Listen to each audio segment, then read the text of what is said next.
रूस और यूक्रेन के बीच युद्ध की आशंका को देखकर अगर आप ये समझते हैं कि ये तो दो देशों का आपसी मामला है केवल, इससे हमें क्या, तो आप गलत सोच रहे हैं। अगर इन दोनों देशों के बीच युद्ध होता है तो इसका असर भारत से पूरी दुनिया पर पड़ने वाला है, क्योंकि रूस कच्चे तेल के उत्पादन में दुनिया की तीसरी सबसे बड़ी महाशक्ति है और भारत कच्चे तेल के सबसे बड़े ग्राहकों में से एक है। इसके अलावा भारत के रूस और यूक्रेन के साथ व्यापारिक संबंध है। अगर युद्ध होता है तो इन दोनों देशों के होने वाले व्यापार पर बुरा असर पड़ना तय है। 2020 में भारत यूक्रेन के बीच लगभग 20,000 करोड़ रुपए का व्यापार हुआ। इसमें भारत ने यूक्रेन से करीब 15,000 करोड़ रुपए का सामान मंगाया। इसमें मुख्य रूप से खाने का तेल था, जिसकी कीमत लगभग 11,000 करोड़ रुपए थी। इसके अलावा 1,500 करोड़ रुपए की खाद और लगभग 800 करोड़ रुपए के बॉयलर मंगाए गए थे, जो न्यूक्लियर रिएक्टर में इस्तेमाल किए जाते हैं। जबकि भारत से लगभग 5,000 करोड़ रुपए का सामान जैसे दवाएं और इलेक्ट्रिकल मशीनरी यूक्रेन भेजी गई थी। सैन्य हथियारों को देखें तो भारत रूस पर निर्भर है। भारत में 60% हथियारों की सप्लाई रूस से होती है। अगर युद्ध की स्थिति बनती है तो S-400 डिफेंस सिस्टम और रूस की मदद से भारत में बनने वाली AK-203 असॉल्ट राइफल्स के निर्माण पर असर पड़ सकता है। लेकिन यह तय है कि दोनों देशों के बीच जैसे ही युद्ध शुरू होता है, सबसे पहला असर कच्चे तेल पर पड़ेगा, जो हर महंगाई बढ़ने का सबसे बड़ा कारण साबित होगा।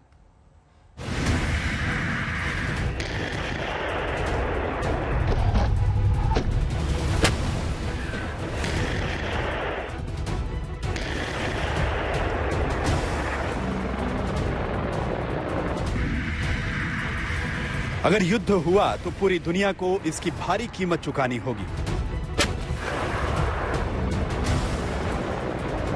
अगर युद्ध हुआ तो दोनों देशों में तबाही आएगी और भारत में महंगाई।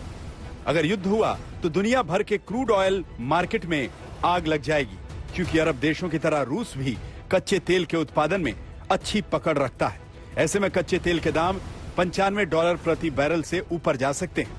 इसका मतलब यह हुआ कि कच्चे तेल के दाम में बढ़ोतरी हुई तो पेट्रोल और डीजल के दाम बढ़ने तय हैं।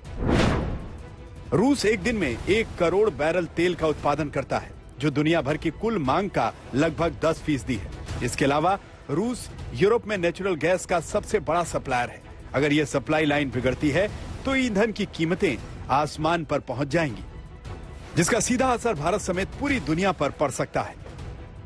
सबसे ज्यादा जो अभी के टाइम पे इंपोर्ट कर रहे हैं ऑयल एंड गैस का, उसमें जानते हैं कि चीन और भारत है, क्योंकि हमारी जो इकोनॉमी है और ये बहुत बड़ी इकोनॉमी है और उसमें हम डिपेंडेंट है, पूरी तरह से जो इंपोर्ट होता है उस पर डिपेंडेंट है। तो इस ढंग के कंट्री जो भी इंपोर्टिंग कंट्रीज हैं वो पूरी तरह से प्रभावित होंगे, क्योंकि अब जानते हैं कि जर्मनी भी लगभग 30 से 35% जो गैस है वो रूस से मंगाता है। और अब छोटे छोटे देशों की बात करें, लिथुआनिया, पोलैंड, ऑस्ट्रिया, हंगरी इत्यादि, इस तरह के जो छोटे छोटे ईस्टर्न यूरोपियन कंट्रीज हैं वो पूरी तरह से गैस, जिनसे कि उनका हीटिंग सिस्टम, घर में जो हीटिंग है प्लस इंडस्ट्री में भी यूज होता है, तो वो पूरी तरह से रूस पे डिपेंडेंट है। और अगर वो सप्लाई डिसरप्ट होता है, और जो कि निश्चित रूप से अगर युद्ध की स्थिति बनती है तो निश्चित रूप से वो डिसरप्ट होगा, तो ये जो अब इसके जो प्राइसेस हैं इसके और आगे जाने की काफी संभावना है।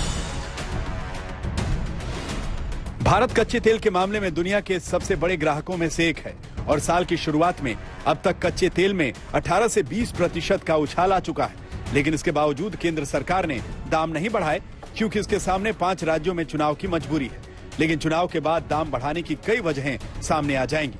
अगर युद्ध की आशंकाओं के चलते अंतर्राष्ट्रीय बाजार में कच्चे तेल की कीमत बढ़ती है तो भारत को भी पेट्रोल डीजल के दाम बढ़ाने होंगे और इसका सीधा असर करोड़ों नागरिकों की जेब पर पड़ेगा। अगर जब भी परिस्थितियां इस तरह की होती हैं तो उसका असर चारों तरफ होता है। वो ऑलरेडी दिखना शुरू हो गया। अगर आप इंटरनेशनल स्टॉक मार्केट्स में देखें तो उसका असर पहले से ही पड़ चुका है। उसके अलावा डायरेक्ट इनडायरेक्ट असर पड़ने के पूरे चांसेस हैं। एनर्जी देखिए, एनर्जी सिक्योरिटी जो यूरोप की है इससे अफेक्ट होगा। इससे जो ऑयल और गैस के प्राइसेस में बढ़ने की काफी आशंका है। हमारे 20,000 स्टूडेंट्स हैं जो वहाँ मेडिकल एजुकेशन, इंजीनियरिंग कर रहे हैं, उन्हें बीच में छोड़ के आना पड़ सकता है। तो ऐसे हालात में जरूरी नहीं है कि असर सिर्फ उन 2 पार्टीज पे हो जो आपस में लड़ रही हैं, बल्कि उसके रिपल इफेक्ट जो होता है पूरे रीजन और रीजन के बियॉन्ड भी चला जाता है। वैसे युद्ध का सबसे बड़ा असर रूस और यूरोप के बीच नेचुरल गैस की सप्लाई चेन पर पड़ सकता है। दरअसल रूस यूक्रेनियम पाइपलाइन के जरिए यूरोप को कुल नेचुरल गैस का लगभग 33% सप्लाई करता है। अगर ये सप्लाई चेन प्रभावित होती है तो बिजली उत्पादन में कटौती करनी पड़ सकती है, साथ ही कारखानों को भी बंद करना पड़ सकता है। इसके साथ ही दुनिया भर के शेयर मार्केट्स में और ज्यादा गिरावट आएगी, जिसका असर भारत के शेयर बाजार पर पड़ना तय है। यह वजह है कि युद्ध के टल्ले में ही यूरोप के तमाम देशों और दुनिया की अर्थव्यवस्था की भलाई है। यूक्रेन के बीच में जो डिस्प्यूट चल रहा है, इसका फायदा शॉर्ट टर्म में शायद रशिया को हो सकता है, लेकिन अगर ये डिस्प्यूट एस्केलेट होता है और अगर रशिया पे इकोनॉमिक सैंक्शंस लगते हैं तो मुझे लगता है कि इसके कारण रशिया का एक डैमेज हो सकता है।